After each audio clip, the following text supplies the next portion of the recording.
Baik teman-teman, kita akan memulai ibadah kita yang dipimpin oleh Bapak Pendeta Bartolomeus Padatu. Sebelum ibadah kita dimulai, mari kita bersaat teduh sejenak.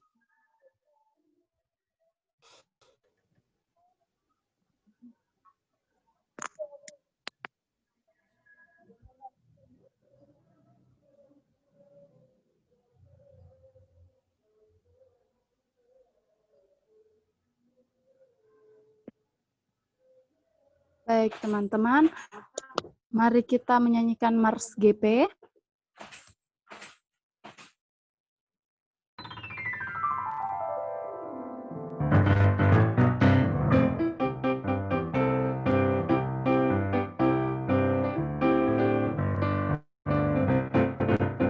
Di dalam iman percaya pada Kristus Tuhan, kemudi dan pemuda,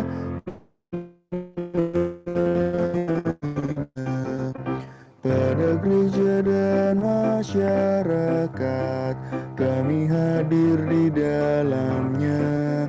Dalam kasih setia Tuhan sempurnalah. Persoalan dan tantangan teratasilah oleh hikmat dari Tuhan.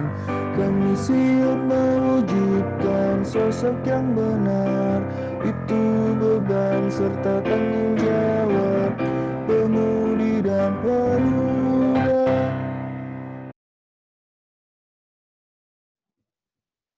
Selamat datang teman-teman dan selamat beribadah di dalam ibadah Gerakan Pemuda GPIB Betania. Kiranya ibadah ini dapat membawa kita anak-anak mudanya untuk semakin bertumbuh dalam segala hal ke arah Kristus. Ya Tuhan Allah Bapa kami mau bersyukur kepadamu atas keselamatan yang Engkau anugerahkan bagi kami melalui anak-Mu Yesus Kristus yang melayakkan kami untuk masuk dalam hadirat-Mu, bersekutu dengan-Mu, dan menerima berkat-Mu. Tolong kami ya Bapa untuk terus dapat merasakan dan mengingat kasih-Mu yang begitu besar dalam hidup kami. agar kami dapat menjadi surat-surat Kristus yang terbuka yang dapat dibaca oleh semua orang, sehingga mereka boleh mengenal Allah melalui kehidupan kami. Mari kita arahkan hati dan pikiran kita kepadanya, karena Allah siap menganugerahkan kasih-Nya kepada kita. Kita menghadap Tuhan dan menyembah-Nya serta memuliakan nama-Nya, karena kasih setia-Nya besar atas kita. Mari kita kidungkan Allah hadir bagi kita.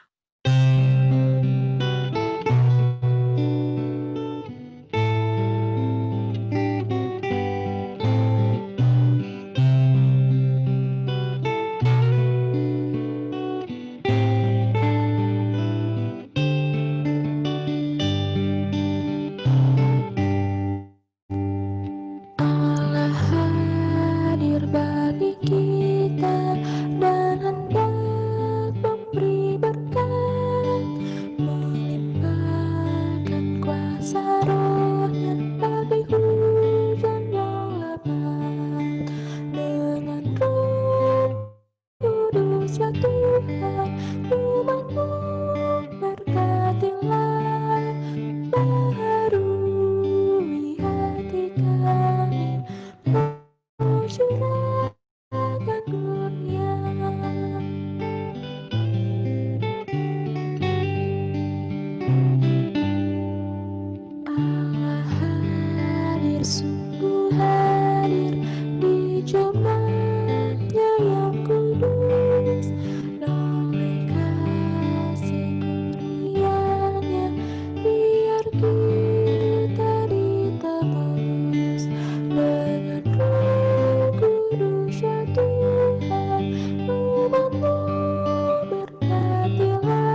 Mari kita satu dalam doa, kita berdoa.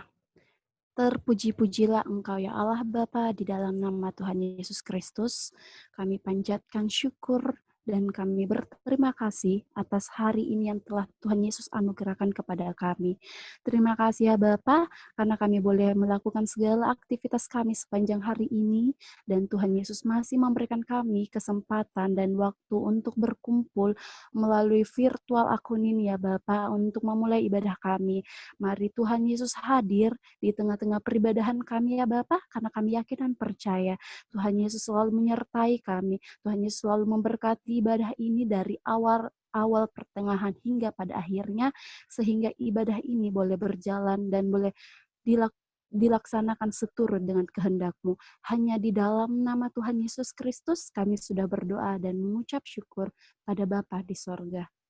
Amin. Kita masuk dalam Mazmur berbalasan kita yang terambil dari Mazmur 86. Mazmur pasal 86 ayat yang pertama sampai dengan ayat yang ke-7 yang berbunyi demikian. Doa Daud, sendengkanlah telingamu ya Tuhan, jawablah aku. Sebab sengsara dan miskin aku. Peliharalah nyawaku, sebab aku orang yang Kau kasihi. Selamatkanlah hamba-Mu yang percaya kepadamu. Engkau adalah Allahku, kasihanilah aku ya Tuhan. Sebab kepadamu-lah aku berseru sepanjang hari. Buatlah jiwa hamba-Mu bersuka cita. Sebab kepadamu-lah ya Tuhan, ku angkat jiwaku. Sebab Engkau ya Tuhan, baik dan suka mengampuni. Dan berlimpahlah kasih setia bagi semua orang yang berseru kepadamu. Pasanglah telinga kepada doaku ya Tuhan. Dan perhatikanlah suara permohonanku. Pada hari kesesakanku aku berseru kepadamu. Sebab Engkau menjawab aku. Sebelum kita masuk dalam pelayanan firman, mari kita kidungkan pribadi yang mengenal hatiku.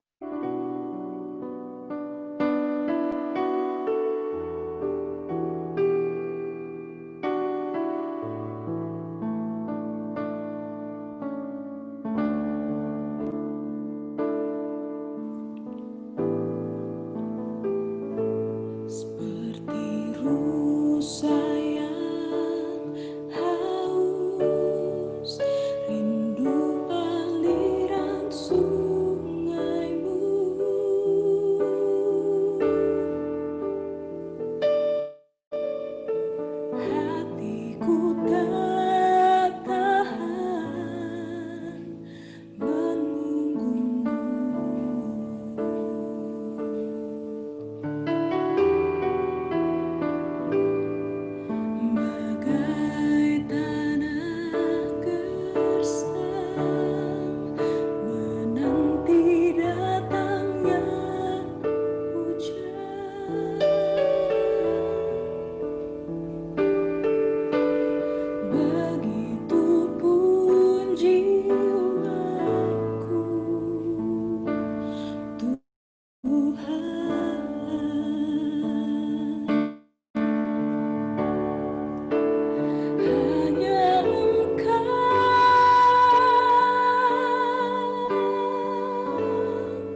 kita masuk dalam pemberitaan firman yang dipimpin oleh Bapak Pendeta Bartolomeus Padatu. Dipersilahkan.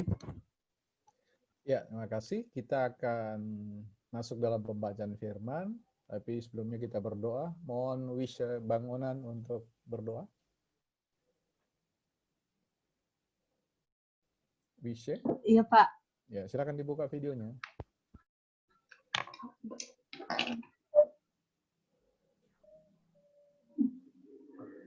Ya, silakan. Ya. Teman-teman semua, mari kita satu di dalam doa. Ya Bapa dalam kerajaan surga, saat ini kami datang bersama-sama berkumpul melalui via Zoom ini ya Bapa, kami beribadah. Saat ini ya Tuhan, kami akan membaca serta merenungkan sebagian dari sabda firman-Mu ya Tuhan. Kiranya Engkau mencurahkan kuasa Roh Kudus-Mu agar kami dapat mengerti serta melakukan dalam kehidupan kami sehari-hari. Inilah doa kami ya Tuhan. Amin. Amin, makasih. Jangan ditutup lagi ya videonya ya. Ya. Ini sebelum saya masuk dalam pembacaan firman, ini di balik GPIB Jemaat ini siapa-siapa mungkin videonya dibuka. Kalau boleh dibuka semua ya. Karena ada pepatah mengatakan bahwa menunjukkan wajah itu adalah ibadah. Ya. Ini GPIB Jemaat Betania bisa dibuka videonya? Iya juga Pak. Di mana nih? GPIB Jemaat Betania mana ini? Saya Pak Sandi yang pegang. Oh Sandi? Iya Pak. Kenapa ada Betania lain sendiri? Oh, ini kan yang hostnya Pak. Oh begitu. Iya Pak. Udah, saya mau tahu suara yang bagus itu siapa itu tadi itu? Cika yang nyanyi itu Pak. Oh, Cika ya. Oke. Kita sama-sama baca ya Alkitab dari Amsal ya. Amsal pasal, Joni silakan baca. Silakan. Iya Pak. Amsal pasal berapa? Berapa hari ini SBU GP kita? Amsal pasal 8 ayat 10 sampai 12. Jangan diberitahu Pek, karena saya mau uji itu mahasiswa tadi itu. Ya ternyata dia belum baca juga ya. Oke, silakan. Amsal pasal 8 ayat 10 sampai 12 ya. Silakan Jan.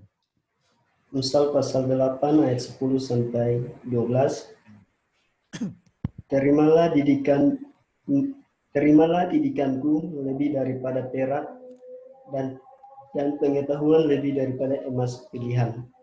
Karena hikmat lebih berharga daripada permata. Apapun yang diinginkan orang tidak dapat menyamainya. Aku hikmat tinggal bersama-sama dengan kecerdasan, dan aku dapat pengetahuan dan kebijaksanaan. Ya, terima kasih atas pembacaannya. Yang berbahagia membaca dan merenungkan firman Tuhan, terpuji Kristus, haleluya. Teman-teman sekalian, malam hari ini kita akan diskusi ya. Boleh ini saja dikasih layar yang agak banyak orangnya ya. Yang tadi saja ditampilkan semua.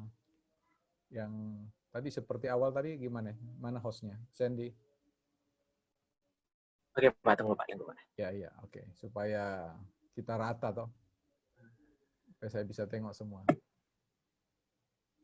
Sudah ya? Belum ya? Sudah Pak, di sini. Sudah. Oke. Pilih yang general. Ya, siap. Makasih. Ya, malam hari ini kita akan merenungkan firman Tuhan dan kemudian mencoba untuk merefleksikannya dalam kehidupan sehari-hari, khususnya bagian dari tema saring sebelum sharing ya. Kelihatannya judul ini atau topik ini sangat berkaitan dengan ekologi revolusi 4.0 ya. Kalau saya sebut ekologi 4.0 itu menyangkut tentang era ICTS, informasi, komunikasi, dan teknologi. Nah, tetapi sebenarnya kalau bicara tentang saring sebelum sharing itu sebenarnya berlaku juga pada ruang lingkup yang namanya ruang lingkup offline ya. Baik itu offline maupun online.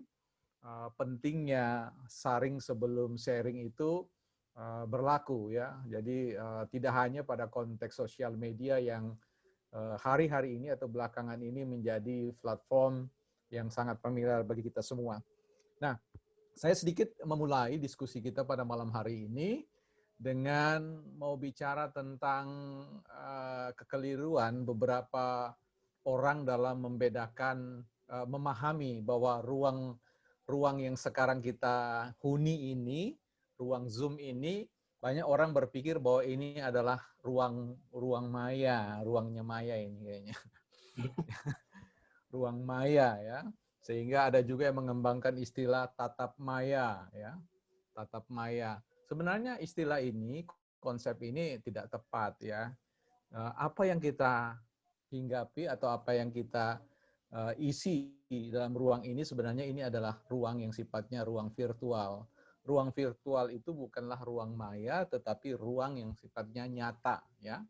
Jadi kalau kita bicara tentang virtualitas, ya, itu adalah ruang yang jelas, nyata, ya, dapat diraba oleh indera kita, dan sebagaimana nyatanya diri kita yang ada di luar ruang teknologi itu, sedemikianlah sesungguhnya.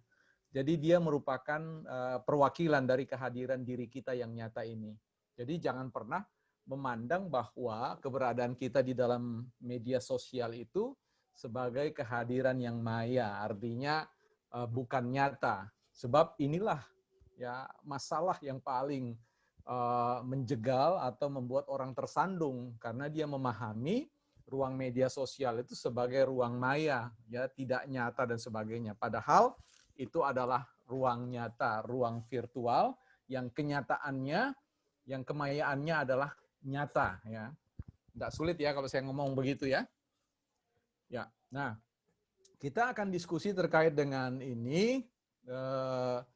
Bicara tentang ruang maya tadi, banyak dari kita yang kalau mau menyampaikan istilah saring dulu men sebelum sharing gitu kan. Oke, ya. Seolah-olah bahwa melakukan aktivitas saring, menyaring dengan men-sharing itu sesuatu yang sifatnya lip service, ya, hanya sekedar diucapkan dan seolah-olah persoalan itu mudah, ya.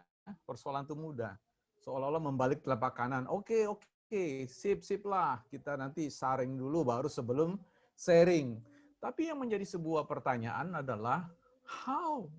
Bagaimana kemudian Anda dan saya melakukan saring? Ya. Mungkin teman-teman sudah pernah berpikir bahwa sebelum mempublish atau memposting pikiran, gagasan, atau apapun, apakah teman-teman berpikir pentingnya saring terlebih dahulu sebelum sharing? Nah, itu mungkin kita akan jawab secara automatically tanpa berpikir banyak, oh iya, kita saring dulu ya sebelum ini. Tapi pertanyaannya, bagaimana cara Anda menyaring apa yang Anda mau sampaikan itu? Nah, itu yang kemudian menjadi titik tekan persoalan kita malam hari ini. Ya, banyak orang tahu bahwa arti penting bermedia sosial itu adalah kita menyaring terlebih dahulu apa yang kita sampaikan. Tapi pada prakteknya, pada kenyataannya, banyak orang yang tidak diajari bagaimana caranya menyaring. Nah, begitu ya, bagaimana caranya menyaring satu ya, informasi yang ada. Mungkin kita masuk diskusi dulu ya, nanti saya akan bahas satu persatu. Yang pertama, kita mau bicara tentang apakah teman-teman bisa membedakan antara data, ya, antara data dan informasi dulu. Nah, ini penting ya, kita harus tahu membedakan mana data, mana informasi. Kalau kita bicara tentang data, maka kita bicara tentang sesuatu, ya apakah itu peristiwa, ya atau hal apa saja yang belum kita olah, belum kita jadikan sesuatu yang kita sebut informasi. Jadi kalau bicara data itu ya macam tepung, telur, mentega, ya. Tapi kalau kita bicara tentang informasi, maka itu merupakan kue yang sudah dibuat dari bahan telur, dari bahan mentega, dari gula, dan sebagainya. Jadi cara sederhana memahami tentang data dan informasi adalah bahwa data itu sesuatu yang belum jadi, belum diolah, dengan pendekatan-pendekatan tertentu atau perlakuan-perlakuan tertentu. Tapi kalau bicara tentang informasi, bahwa informasi itu sudah diramu sedemikian rupa sehingga dia menjadi data juga, menjadi data yang kemudian dibagikan kepada khalayak ramai dan sebagainya, atau kita pribadi gunakan. Nah, untuk ya sekali lagi, kalau teman-teman mau menyaring sesuatu, maka hal yang harus dilakukan pertama, memahami dengan benar, dengan tepat, mana data dan mana informasi. Ya, itu. Kalau sudah punya pemahaman tentang mana data, mana informasi cukup baik, maka aktivitas menyaring itu menjadi sebuah aktivitas yang bergulir. Ya. Berikut, ketika kita bicara tentang menyaring sesuatu, maka sebenarnya kita ada dalam satu proses yang namanya jurnalisme, ya, satu proses jurnalis. Ya. Jadi kita sekarang kenal dengan istilah netizen journalism, ya. Jadi jurnalis warga, di mana warga seluruh pemilik account, social account itu menjadi wartawan. Jadi sesungguhnya Anda dan saya itu yang punya akun Facebook, yang punya akun Instagram, yang punya akun sosial media, sebenarnya teman-teman itu adalah seorang wartawan atau wartawati, ya.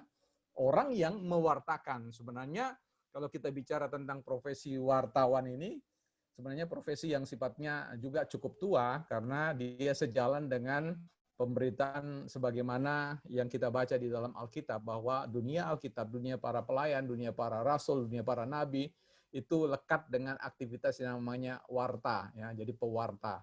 Nah, jadi di sini ketika kita ingin menyaring data atau informasi, maka kita harus sadar bahwa kita ini adalah wartawan, ya, wartawan. Jadi wartawan itu bukan hanya orang yang kemudian membuat berita di media arus utama seperti televisi, dan juga koran-koran, majalah-majalah dan sebagainya. Tetapi Anda yang melakukan proses publis, ya, sesuatu apapun itu, teks, gambar, video dan seterusnya, itu mengukuhkan posisi teman-teman sebagai seorang wartawan, ya. Jadi begitu, pewarta. Nah, untuk menjadi seorang yang bisa menyaring informasi dan kemudian memberitakannya atau mensosialisasikan di dalam sosial media, di mana akan meneguhkan diri Anda sebagai seorang wartawan, maka kerja wartawan itu, kerja pewarta itu sangat lekat dalam pendekatan apa yang disebut dengan pendekatan question atau pertanyaan, ya. 5W 1H, ya. Masih ingat ya, 5W 1H. Jadi what, where, who, why dan seterusnya itu menjadi alat-alat untuk kita menyaring. Misalkan apa yang kita mau saring, siapa yang kita bicarakan di dalamnya, siapa yang kita tuju, di mana peristiwa ini terjadi, ya, mengapa peristiwa itu terjadi, bagaimana peristiwa itu terjadi, ya. Nah, itu yang kemudian harus menjadi semacam instrumen atau alat untuk menyaring apakah data dan apakah informasi yang ingin kita sharingkan itu memiliki nilai kebenaran, ya. Itu dulu. Nah, mengapa ini penting teman-teman sekalian? Karena apa? Sekarang kita ada di dalam banjir informasi, ya, yang namanya big information, ya, banjir aliran informasi yang setiap detik saya tidak tahu apakah Anda itu merasa bahwa Anda diserbu dan dicurahkan dengan informasi yang begitu derasnya, ya, begitu kerasnya, atau mungkin Anda tidak rasa sama sekali. Nah, itu menjadi sesuatu yang penting untuk teman-teman ini. Seolah-olah biasa saja. Ciri-ciri bahwa Anda itu sedang mengalami pencurahan, bukan Roh Kudus, ya, bukan pencurahan Roh Kudus, pencurahan aliran informasi yang sangat deras. Ketika sebentar-bentar mata Anda ke HP, sebentar-bentar Anda buka WA, sebentar-bentar Anda buka sosial media yang lain, Facebook dan Twitter serta Instagram. Nah, kata sebentar-sebentar Anda menengok itu, cek status, cek update dan seterusnya, itu tanda bahwa Anda sebenarnya korban dari aliran informasi yang begitu derasnya, ya. Nah, karena Anda berada pada posisi sebagai orang yang tercurahkan bukan oleh Roh Kudus tetapi oleh informasi yang begitu deras, Anda tidak mampu lagi menyaringnya sehingga Anda menjadi seorang yang sifatnya sakau, ya, sifatnya sakau terkena yang namanya edik ya, zat ediktif ya. Jadi orang yang kemudian kecanduan apa? Kecanduan lihat status, kecanduan untuk orang bilang kepo ya, mau tahu. Tapi sebenarnya kalau kalian kepo dengan YouTube saya sih nggak apa-apa, tapi ini kan nggak pernah kepo dengan YouTube saya, karena saya tahu itu kalian nggak pernah nonton saya punya video ya, begitu. Kalian lebih suka dengar khotbah pendeta di luar sana. Ya itu bercanda ya. Gitu. Dunia media sosial itu dunia demokrasi, siapapun yang mau lihat silakan, yang tidak juga tidak apa-apa. Nah, jadi tadi Anda dan saya berada pada sebuah wilayah di mana kita mengalami pencurahan informasi yang begitu deras, sehingga ya ada satu penyakit yang muncul, sindrom yang namanya sindrom ingin menjadi orang yang pertama, the first man to share something to the other. Jadi orang yang merasa orang yang paling pertama untuk sharing sesuatu. Jadi kayaknya kita mau cepat-cepatan ya, era cepat-cepatan untuk menjadi orang yang pertama. Kalau ada kebakaran, ya tanpa di-sharing terlebih dahulu, tanpa di cross-check terkait dengan itu, langsung saya forward ya. Nanti setelah itu, oh salah tadi, mohon maaf ya. Gitu. Ya, itu fenomena yang muncul di tengah-tengah dunia kita yang betul-betul dicurahkan dengan begitu informasi yang luar biasa, yang hampir orang tidak punya lagi budaya untuk disebut dengan budaya selektif, budaya recheck, dan sebagainya. Nah, tadi itu informasi yang muncul yang kemudian ditopang oleh keinginan untuk menjadi orang the first man to share something, itu pada akhirnya membuat Anda menjadi orang yang sifatnya hanya menjadi media transmisi, ya, media untuk penyaluran informasi, ya, semacam kawat ya, yang dialiri aliran listrik tanpa punya kuasa, tanpa punya kontrol untuk melakukan mekanisme yang disebut dengan mekanisme on dan off ya. Mekanisme on dan off itu ketika Anda menerima informasi, Anda off dulu untuk melakukan apa yang disebut dengan serangkaian yang disebut dengan riset ya, riset. Jadi kalau kita bicara tentang riset, ini bukan punya miliknya orang kuliahan, bukan milik orang sekolahan, atau dunia orang akademisi yang melakukan riset-riset di luar kampus dan sebagainya. Riset itu, ya, coba saya mau nanya dulu ini. John, you dapat apa dari saya metodologi riset ya? Dapat nilai apa? Johnny, dapat nilai apa? Buka ya. Nilai apa? Dapat nilai apa? Amin, Pak. Yang betul, salah saya itu. Ya, diperbaiki lagi itu, salah itu, ya. Iya, Pak. Coba kita buktikan ini ya, bahwa kau layak atau tidak. Kalau tidak, besok saya ubah kau punya nilai. Apa arti riset? Suatu penelitian yang dilakukan oleh seorang peneliti. Oh, gitu ya. Ya, boleh lah. Ya, jadi saya ubah kau punya itu ya. Lumayan lah ya. Jadi kata riset itu ya berasal dari kata re dan search ya. Re dan search itu, kata re itu ulangi, search itu cari. Jadi kata riset itu adalah satu tindakan sadar ya, bukan tindakan tidak sadar, tindakan sadar untuk mengulangi, memeriksa kembali, mengecek kembali, mencari maknanya, mencari keterkaitannya dari satu peristiwa ke peristiwa lain, dari satu data ke data yang lain, dari informasi yang satu ke informasi yang lain, sehingga memunculkan satu pemahaman bahwa apa yang kita riset itu adalah ini, ya, ini kaitannya dengan itu, ya, jadi itu dan ininya riset itu kita kerjakan. Nah, ketika Anda mau melakukan sharing sesuatu informasi, nah Anda harus melakukan yang namanya research, ya. Jadi Anda cari lagi, benar nggak? Coba Anda cek di Kamus Bahasa Indonesia, Anda cek di dalam literatur-literatur yang lain, dan yang paling utama itu Anda cek di dalam apa yang disebut dengan firman Allah atau Alkitab, yang kemudian kita bicara tentang doktrin atau dogma gereja, ya, dan seterusnya. Ini menjadi sesuatu yang penting buat kita dalam konteks ini. Nah, mengapa ini penting? Mari kita bicara tentang misalnya dalam konteks COVID-19. Ada banyak di luar sana yang sudah masuk dalam ruang media sosial kita yang melakukan teorisasi ya, melakukan teorisasi itu maksudnya mencoba untuk menjelaskan tentang ada apa sebenarnya di balik COVID-19 ini. Muncullah misalkan marak di media sosial itu, Anda tahu siapa nama artis itu yang di Bali itu? Tunggu dulu. Sopo iku jenenge? Jering ya. Oke. Nah, Jering itu kan melakukan satu lemparan statement. Dia menyampaikan satu statement bahwa COVID-19 itu berdasarkan teori konspirasi. Nah, teori konspirasi. Apa sih sebenarnya yang dimaksud dengan teori konspirasi?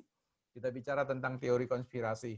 Jadi ketika artis itu mengatakan bahwa COVID-19 itu merupakan produk dari yang disebut dengan konspirasi, maka kita mesti tahu dulu, oh apa itu ya konspirasi? Teori konspirasi itu apa? Jadi sehingga Anda melakukan yang namanya riset.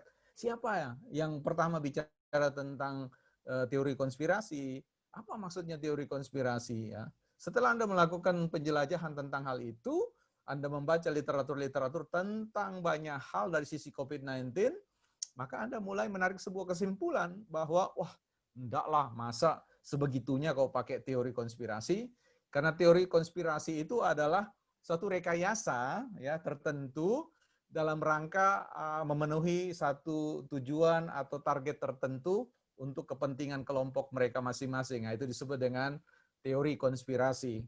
Nah, ketika Anda mau melakukan sharing informasi, maka sekali lagi tadi Anda kembali melakukan riset, Anda melakukan riset pengecekan ulang, apa istilah teknisnya itu validasi ya, validasi atau konfirmasi terkait berdasarkan sumber-sumber yang dapat Anda percaya.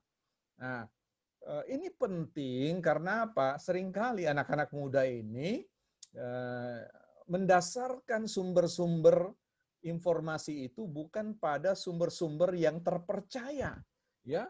Baru dapat forward dari teman, oh itu dia, Anda menyimpulkan dan kemudian ikut melakukan penyebaran sehingga yang Anda lakukan itu jauh dari kebenaran atau biasa disebut dengan kebenaran versi sekarang, kebenaran versi 4.0 itu disebut dengan post-truth.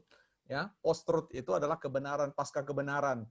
Jadi orang mulai mencoba untuk mendefinisikan kebenaran-kebenarannya sendiri sehingga kebenaran-kebenaran itu menjadi kebohongan-kebohongan yang halus ya, menjadi ketidakbenaran yang seolah-olah dipandang benar. Nah, hal ini seperti apa? Itu mirip-mirip dengan apa yang disebut dengan sindrom rel kereta api.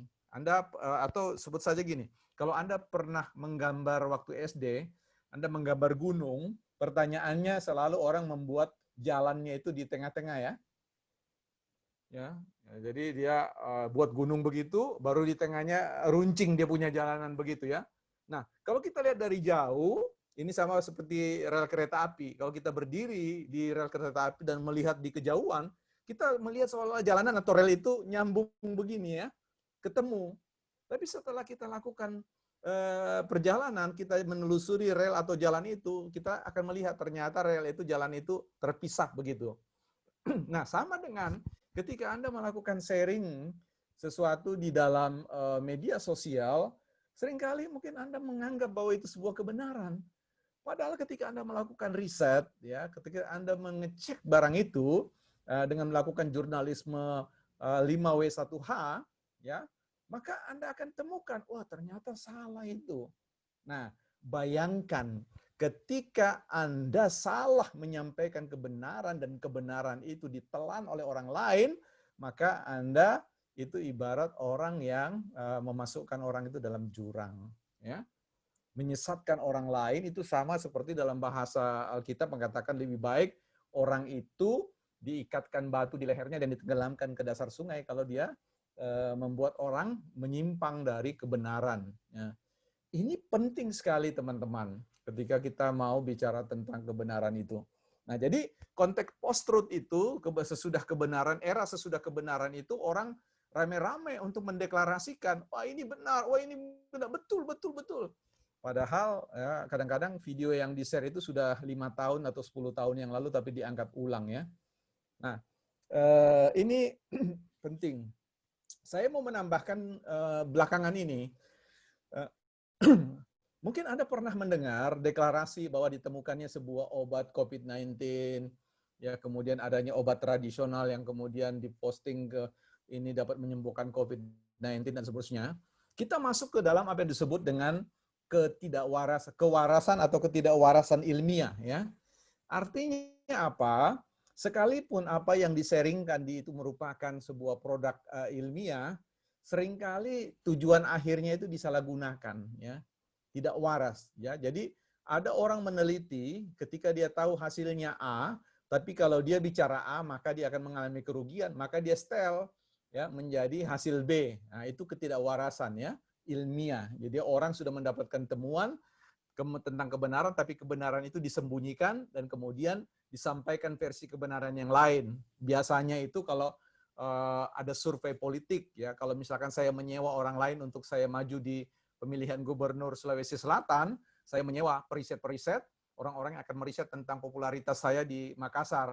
Nah, orang yang saya sewa itu karena mau bikin saya senang, padahal tidak ada yang mau pilih, ya. Bagaimana mau pilih? Nonton YouTube saya saja tidak. Nah, misalkan begitu. Tapi karena dia mau bikin saya senang, dia bikin karang cerita. Oh, bahwa apa konstituen Bapak itu betul-betul menyambut Bapak. Kalau Bapak maju ini Bapak menang sekian persen dan seterusnya. Nah, itu ketidakwarasan ilmiah yang terjadi pada era sekarang. Banyak orang-orang yang sebenarnya sudah melakukan riset-riset tetapi kemudian mengabaikan tujuan akhir seperti itu. Ya, untuk sementara sebelum kita mau saya arahkan pada konteks refleksi dan pengambilan kesimpulan, mungkin ada teman-teman yang mau bertanya dulu atau menambahkan apa yang perlu ditambahkan. Silakan terlebih dahulu. Ada? Silakan. Ada yang mau bertanya?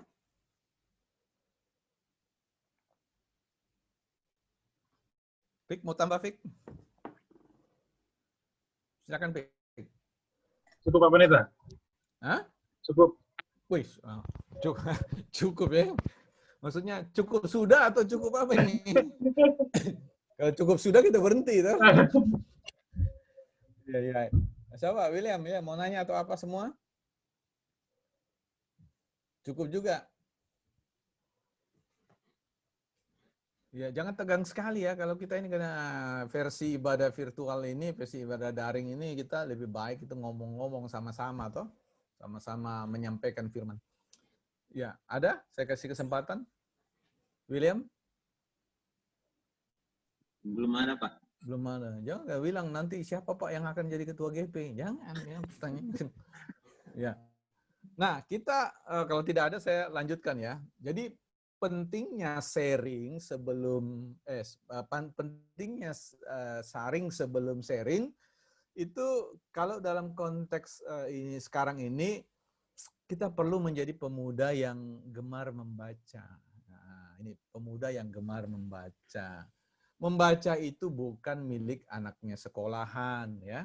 Membaca itu adalah milik orang yang dalam bahasa Amsal Salomo ini menyadari bahwa pengetahuan itu sangat penting. Kepemilikan informasi yang baik itu sangat penting.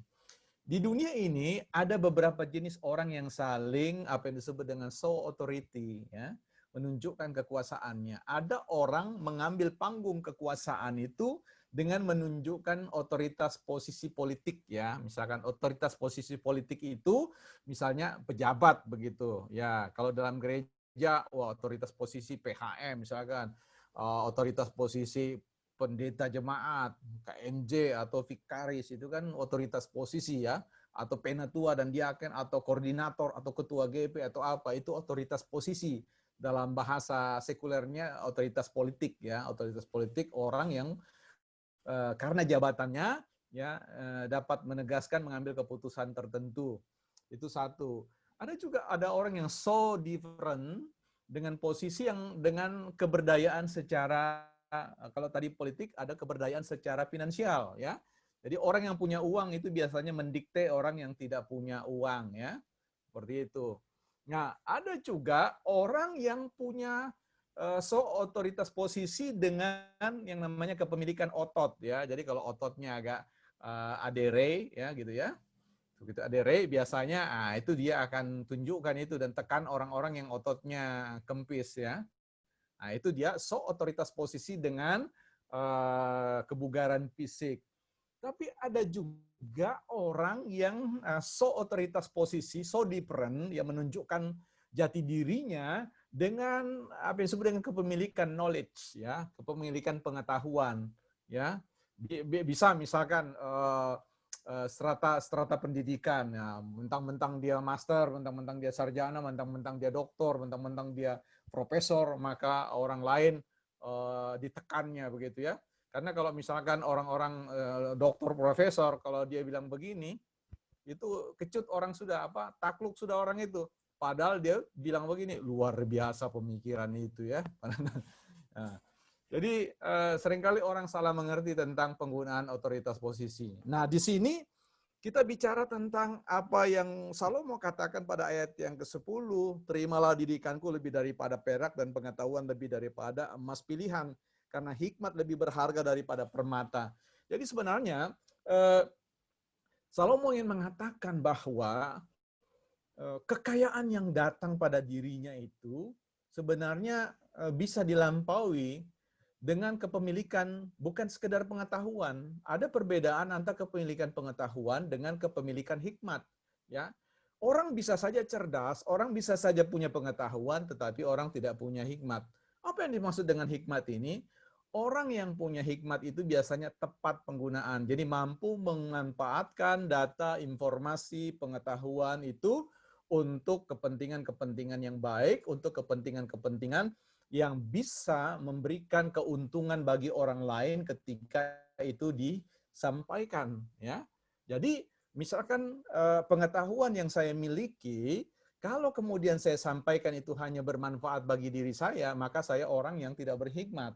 Atau orang yang kalau punya pengetahuan, saya punya pengetahuan, saya sampaikan itu dalam rangka untuk membuat saya terlihat cerdas, terlihat berpengetahuan, tanpa mau tahu orang lain itu mengerti atau tidak, menerima manfaat atau tidak, maka sesungguhnya kita sebagai orang yang memiliki pengetahuan tetapi tidak berhikmat. Jadi konteks kata hikmat itu sebenarnya berbicara tentang, kalau lebih dalam lagi, kita bicara tentang kehendak Allah, kebenaran Allah, firman Allah. Nah, semua firman yang diucapkan oleh siapapun, semua firman yang dituliskan oleh siapapun, itu tidak pernah kembali dengan sia-sia, sehingga dia bisa disebut sebagai hikmat. Ya. Tapi kalau pengetahuan semata-mata, pengetahuan yang sifatnya tidak datang dari Tuhan, maka harus kita yakini bahwa pengetahuan itu tidak memberikan manfaat, tidak mengerjakan apa yang Tuhan kehendaki. Ya. Jadi kalau kita bicara tentang hikmat, jadi teman-teman, ini akan menempatkan kita sebagai pribadi yang harusnya aktif. Pribadi yang harusnya betul-betul memperhatikan pertumbuhan diri kita. Ya, coba bayangkan, seringkali Anda terus-menerus melihat bunga di pot Anda terus melihat ikan di akuarium yang Anda pelihara, Anda kasih makan terus, ya, apapun itu, ya. Ada sekarang game yang setiap 2 jam atau 3 jam itu harus disiram bunganya, gitu ya.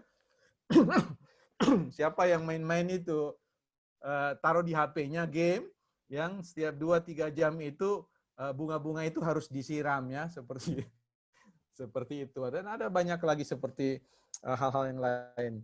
Jadi kita harus lihat bahwa hikmat itu sesuatu yang sifatnya memiliki manfaat bagi orang lain. Nah, pada bagian akhir ini saya mau mengatakan seperti ini. Ketika Anda mau sharing sesuatu, hati-hati bahwa firman Anda itu, perkataan-perkataan yang Anda sampaikan, tulisan-tulisan yang Anda sampaikan, data atau gambar yang Anda sampaikan, video yang Anda sampaikan itu bisa membuat orang satu, ya, diberdayakan, diberikan kekuatan, tapi bisa jadi dibuat rapuh, dibuat tidak tidak bersemangat dan sebagainya. Apalagi kalau misalkan Anda bikin status, tunggu kone, gitu kan? Apa itu? Ya, Kalau bilang ancaman seperti itu, ancaman firman yang sebenarnya tidak tersaring pada sebuah kesadaran tentang tujuan dan manfaat dari perkataan itu. Harus kita sadari bahwa perkataan yang kita sampaikan itu harus sekelas firman. Ya, bukan berarti saya mengatakan saya selalu ketika berkata-kata itu sekelas firman, tidak. Ya, seringkali juga yang saya sampaikan itu kata-kata saya itu penuh dengan sampah juga ya. Tetapi ya segera saya bertobat, segera saya katakan, wah Tuhan, kenapa ini mulut ini berdosa lagi ya. Sehingga mencari pertobatan dan mencoba berusaha sebaik-baiknya untuk menyampaikan kebenaran firman Tuhan. Dan itu kan teman-teman bisa baca kan di dalam Petrus, saya suka sekali ke 1 Petrus 4 ayat 11 ya. Saya ulangi 1 Petrus 4 ayat 11 ya. Jika ada orang yang berbicara, ya baiklah ia berbicara sebagai orang yang menyampaikan firman. Nah, itu dikunci sekali gitu. Kalau kita berbicara, maka berbicara itu bukan hanya secara lisan seperti ini. Kalau Anda menuliskan sesuatu, menyampaikan informasi, mensosialisasikan atau mempublikasikan sesuatu, itu sebenarnya Anda berbicara lewat konten Anda, ya. Jadi konten itu sebagai media perwakilan pikiran Anda, kehendak Anda, ya, perasaan Anda kepada orang lain yang membaca, ya. Kalau yang Anda sharingkan itu tidak sekelas firman, maka itu berasal dari si jahat. Nah, kalau Anda berarti si jahat itu berarti Anda merusak kehidupan orang lain. Ya, pastikan bahwa yang Anda sharingkan itu adalah kebenaran yang berasal daripada Allah. Nah, saya ingin menekankan lebih tajam lagi pada pemuritan yang dikaruniakan Allah kepada Yesaya. Di dalam Yesaya pasal 50 ayat yang keempat, kalau tidak salah saya bukakan. Mari kita buka dulu supaya menarik untuk kita perhatikan bersama. Yesaya 50 ayat yang keempat ya. Yesaya 50 ayat 4 itu dituliskan begini. Tuhan Allah telah memberikan kepadaku lidah seorang murid, supaya dengan perkataan aku dapat memberi semangat baru, ya, semangat baru kepada orang yang letih lesu. Itu perhatikan ya. Jadi yang pertama, mungkin kita bisa transformasi, bisa ubah bukan saja lidah, bukan saja mulut seperti yang Petrus katakan, tetapi itu lebih kepada jari ya. Jadi bisa saja Tuhan Allah telah memberikan kepadaku jari-jari ya, jari-jari seorang murid. Ya, coba semua jari-jarinya begini. Nah, coba boleh semua. Coba ini, apakah jari-jari Anda ini adalah jari-jari seorang murid ya? Yang kalau ngetik handphone itu Anda tahu ini jari-jari seorang murid itu kalau ketik status itu seperti apa kualitasnya. Nah, itu penting. Jadi ketika Anda mau mengetikkan status di Instagram, di Facebook, di apapun, perhatikan baik-baik. Allah sedang mengirim jari-jari Anda ya untuk menjadi alat ya. Alat untuk menyampaikan pikiran-pikiran yang kualitasnya dapat dengan perkataan atau konten yang Anda sampaikan itu memberi semangat baru kepada orang lain ya yang letih lesu. Ya orang di sana sudah mau gantung diri, tapi Anda tulis status ya, pergilah ke alam baka, saudaraku. Ya, ya Anda mengirim orang ke kematian, bukan ya. Masih banyak harapan teman-teman. Apapun masalahmu di luar sana, percayalah ya. This is the day the Lord has made. Let we rejoice and be glad in it ya. Inilah hari yang dijadikan oleh Tuhan. Mari kita bersukacita dan bersorak karenanya. Katakan itu di dalam Facebook Anda. Jadi Facebook Anda menjadi Facebook yang, Instagram Anda menjadi Instagram yang tidak muram, yang tidak pesimis, tetapi media sosial yang happy ya, yang happy, always happy day ya. Hari demi hari Anda memiliki perkataan-perkataan yang penuh dengan sukacita, memberikan semangat kepada orang lain. Nah, di bawahnya ada ungkapan begini, perhatikan baik-baik. Coba kita baca sama-sama, buka dia punya unmute semuanya, baca setiap 1, 2, 3. Ya, 1, 2, 3. Setiap pagi ia mempertajam pendengaranku untuk mendengar seorang murid. Ya, garis bawahi. Every morning, ya, every day, every afternoon, every evening, ya. Jadi setiap hari, apakah itu pagi, apakah itu siang, apakah itu sore, apakah malam, Pertanyaannya, apakah Anda merasa yakin bahwa Allah mempertajam hikmat Anda, mempertajam pengertian Anda, mempertajam pengetahuan Anda untuk menjadi alat kesaksian di dalam era revolusi 4.0, eranya media sosial, eranya kaum milenial, eranya Anda sekarang dimanapun Anda berada. Jadi sekali lagi saya mau mengatakan, teman-teman, Tuhan sedang memanggil Anda untuk bukan hanya menyaring sesuatu, tetapi ketika Anda yakin kebenaran itu baik bagi orang lain, maka sharingkan bagi orang lain, sehingga kemuliaan nama Tuhan akan nyata bagi orang lain. Tuhan Yesus memberkati. Ya, demikian.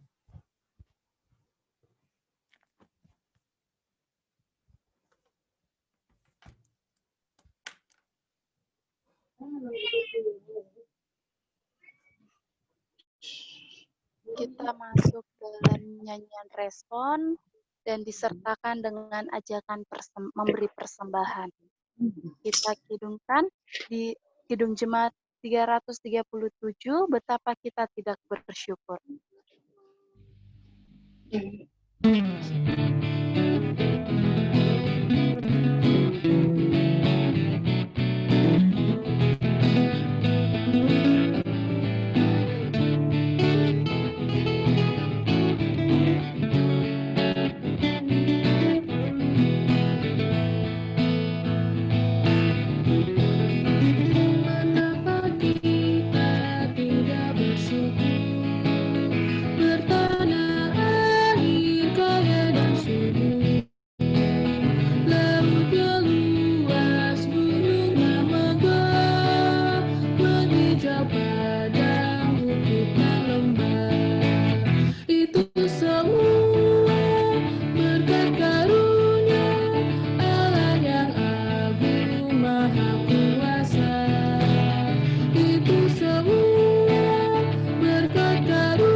Kita masuk dalam doa syafaat dan doa persembahan syukur yang dipimpin oleh Bapak Pendeta Padatu. Dipersilahkan. Ya, terima kasih. Mari kita satu dalam doa. Kita berdoa. Bapa, bersama dengan anak-anak-Mu dalam pelayanan kategori Gerakan Pemuda, kami boleh mendengarkan firman-Mu. Kiranya Tuhan firman yang datang daripada-Mu menjadi bagian yang tinggal dan memberikan pengaruh pertumbuhan bagi hidup, yang mengubah sikap berpikir kami, sikap batin kami Tuhan, sehingga sebagai anak-anak yang tumbuh dalam usia dan fisik, kami juga tumbuh secara mental dan secara spiritual, sehingga kami boleh menjadi agen Kristus, ya, anak-anak-Mu yang boleh menjadi pribadi di mana Kristus boleh memerintah dan firman itu tinggal dan hidup di dalam diri kami, sehingga apa yang terpancar dari kehidupan kami Tuhan menjadi kesaksian yang hidup bagi setiap orang yang kami jumpai dalam kehidupan sosial kami, kehidupan rumah tangga, maupun kehidupan persekutuan bersama dengan sesama anggota Gerakan Pemuda maupun jemaat yang ada di sekitar kami. Terima kasih Bapa di surga, biar setiap firman yang boleh diterima oleh anak-anak-Mu ini Tuhan menambahkan kekayaan, memberikan kekuatan kepada mereka, menambahkan semangat kepada mereka, memberikan inspirasi dan motivasi untuk mereka boleh sungguh-sungguh memperhatikan tentang perolehan pengetahuan, pengertian, dan hikmat dalam hidup mereka, dikaruniakan kemampuan untuk membedakan mana hikmat, mana pengetahuan, dan mana pengertian, sehingga ketika mereka hadir di tengah-tengah ruang-ruang kehidupan sosial bersama, baik secara offline maupun secara online, nama Tuhan senantiasa diberitakan lewat setiap tutur kata, lewat setiap pandangan-pandangan yang kami sampaikan Tuhan, pertanyaan-pertanyaan yang kami ajukan, pernyataan-pernyataan yang kami nyatakan, sehingga segala sesuatunya itu Tuhan sungguh-sungguh kami hadirkan dalam kesadaran kami untuk benar-benar memastikan bahwa setiap perkataan kami itu adalah perkataan yang sekelas dengan kebenaran firman-Mu. Kami mau berdoa bagi seluruh anggota pemuda, bersama dengan seluruh pengurus, biarnya Tuhan mereka boleh mengemban misi, menjawab panggilan sebagai pengurus, sebagai anggota yang bersatu hati bersama-sama Tuhan untuk membangun persekutuan Gerakan Pemuda, membekali secara spiritual, jadi bagian yang boleh dinyatakan atas kehidupan bersama. Engkau berkati semua warga jemaat kami, orang tua kami Tuhan, yang pada kondisi-kondisi seperti ini harus berjuang begitu luar biasa untuk tetap menafkahi kehidupan kami, membiayai kehidupan keseharian kami, apakah itu pendidikan, apakah itu makanan, minum, pakaian, dan kebutuhan-kebutuhan yang lain. Kami percaya Tuhan Engkau adalah Allah yang memelihara, Allah yang tidak didikte oleh situasi, Allah yang tidak pernah dipengaruhi oleh situasi yang disebut dengan krisis sosial, krisis politik, atau krisis ekonomi.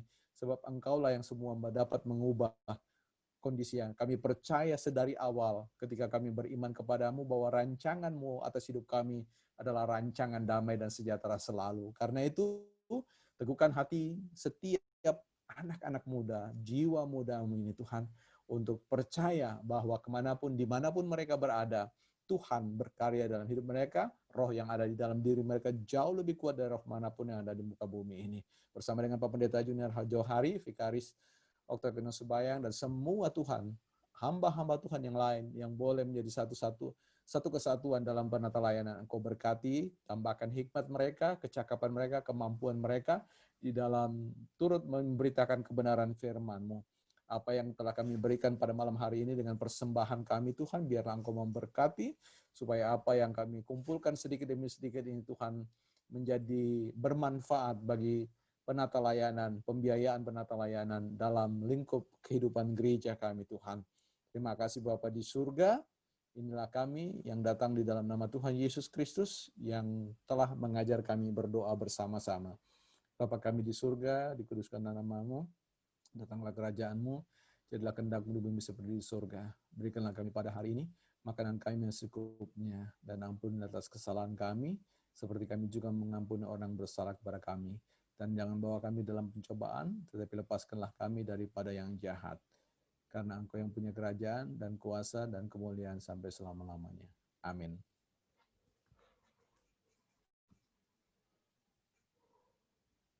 Warta GP yang akan disampaikan oleh Bapak Ketua, oleh Ketua kita, Saudara William.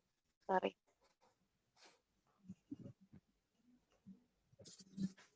Selamat malam teman-teman sekalian.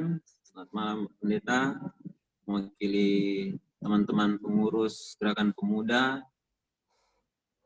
mengucapkan terima kasih buat Bapak Pendeta Bartolomé Padatu yang telah membawakan firman Tuhan. Kiranya firman Tuhan yang boleh kami dengarkan, kami dapat aplikasikan dalam kehidupan beriman kita sekalian.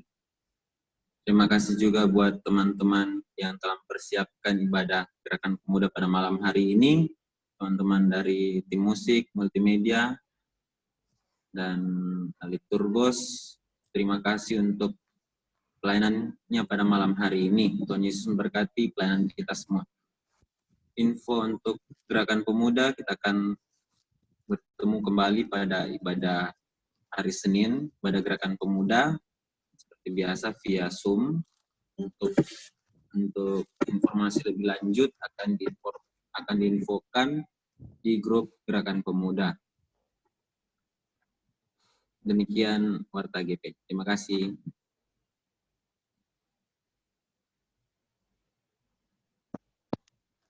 Kita masuk dalam pengutusan. Mari kita kidungkan, Tuhan Kau Gembala kami, dari Kidung Jemaat 4:7.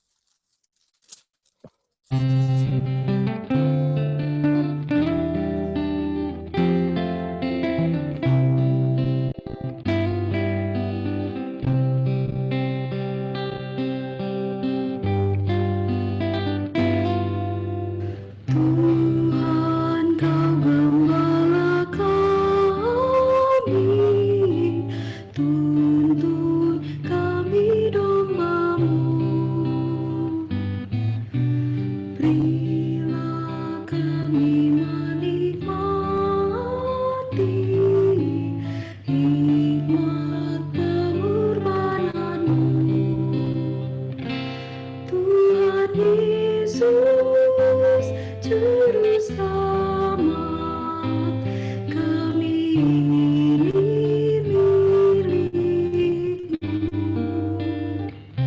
Tuhan Yesus, Juru Selamat, kami ini milik-Mu.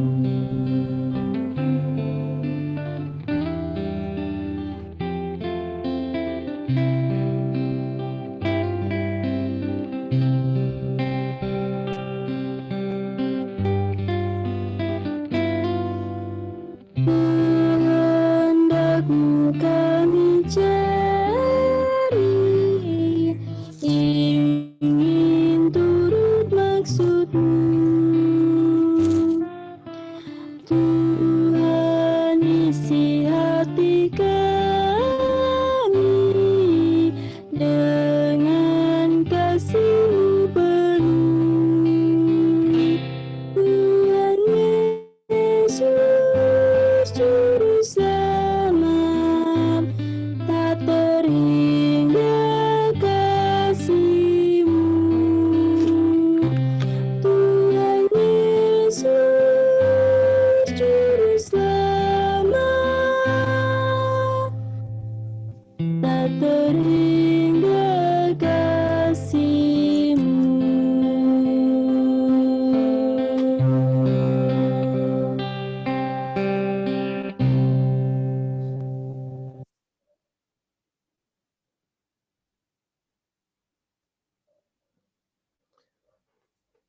Ya, teman-teman sekalian, kita akan kembali dalam kehidupan kita sehari-hari sebagaimana kebenaran firman Tuhan di dalam kitab Roma pasal yang ke-12 ayat yang kedua.